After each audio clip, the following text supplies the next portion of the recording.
everyone! Today we will be making a quinoa vegetable salad. Super yummy and easy for a hot summer day. For this recipe, you need 12 ingredients.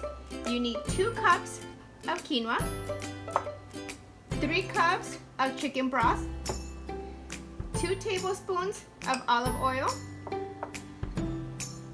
2 teaspoons of lemon juice, 1 teaspoon of lemon rim, half a teaspoon of salt, 1 cup tomatoes,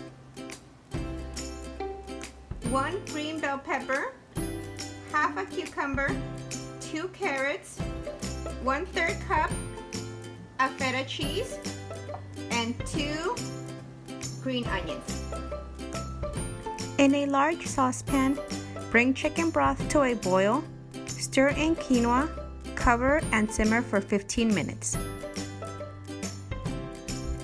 In a small bowl, combine lemon juice, salt, grated lemon rim, whisk together, and your dressing is ready. In a large bowl, add the remaining ingredients to the quinoa. Toss all together, add the dressing, mix well, and serve. Enjoy!